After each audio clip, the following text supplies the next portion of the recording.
Surrounded by water, no one should be surprised that Singapore is a great nation when it comes to sailing. But at the Rio Olympics, Singapore did even better, something they've never done before, qualifying in 6 out of the 10 classes. And today we meet 2 team members who qualified in the multi-hull class. Now, you guys competed in NACRA 17, which is a new class being held at the Olympics. Tell me a little bit about that type of racing. It's multi-hull, right? Yeah, it's the multi-hull racing. It's brought back to the Olympic Games. They didn't do it in London, but now it's the first time it is in Rio. So the multi-hull racing is 2 hulls. We have the fastest boat, and a special thing about it is that a man sails with a woman.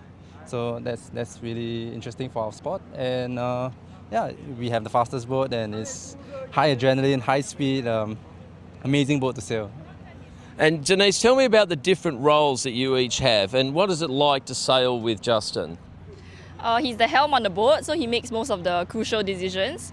I'm the crew. I work with the ropes and the sails, and I work harder on the boat, I guess. Yeah, but he does more of the tactical thinking on the boat, and it helps because he's super smart, as you can see from his school. Yeah. Is that true that she does all the work? Yeah, she does all the work.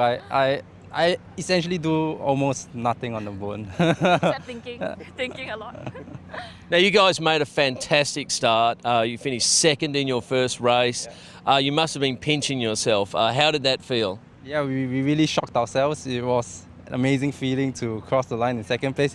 We actually thought that maybe we could have won the race. It was a photo finish at the line.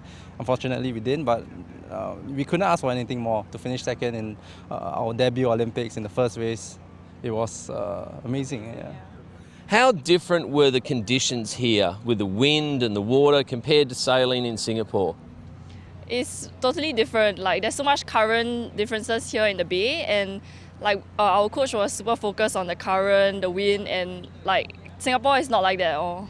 Yeah, it was a good place to sail with the Christ looking over us and the Sugarloaf Mountain as well. Yeah, did you get distracted by the beautiful scenery sometimes? Every day. All the time. Yeah. And what did you learn from racing against the best sailors in the world under pressure at the Olympics? Well, the best sailors are all at almost the same level, and it's all about just being able to manage the pressure, manage the conditions. Sailing was unique here in Rio because every race was sailed at a different course, so being able to master different conditions, different winds was the key to success here. And the top guys really managed to stay consistent throughout the whole regatta, and that was how they got out on top. Yeah. And what are your next goals as a team? Well, currently, we don't have anything to look forward to yet, but we want to just rest and recover and go back to our normal lives in Singapore first, and then think about our future plans later on. Would they include the SEA Games and perhaps the Asian Games? Currently, we're not sure whether the Asian Games and SEA Games will have NACRA or any multi-hulls, so we are not very sure of what we're going to do yet. This has been a very successful Games for Singapore. In sailing, they qualified in 6 out of the 10 classes and given one of the great honours, but with Derek being allowed to carry the flag. What was the mood within the whole sailing team throughout the Games?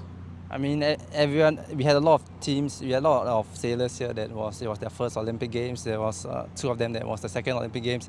It was great to have so many classes qualify for the Olympic Games, and I think the sailing in Singapore has done a good job in raising the whole level of sailing. And I think what we can take forward from these games is to take the experience that all of us have learned from these Olympic Games, bring it back to the youths in Singapore, get a bigger development going through for sailing, and hopefully this will be good for us in the future.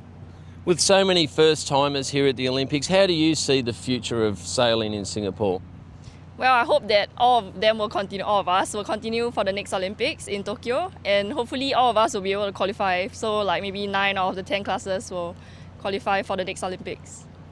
It was hard work getting to the Olympics, and so it should be. It's a great honour to do it. What message would you give to any young children in Singapore who are watching you on television and would like to have a go? I think have passion for what you do, follow your dreams, and never give up. Well, thanks very much for joining us, and look forward to seeing you again. Well, I hoped you enjoyed meeting those two members of the sailing team and look forward to meeting other members of Team Singapore at the Rio Olympics.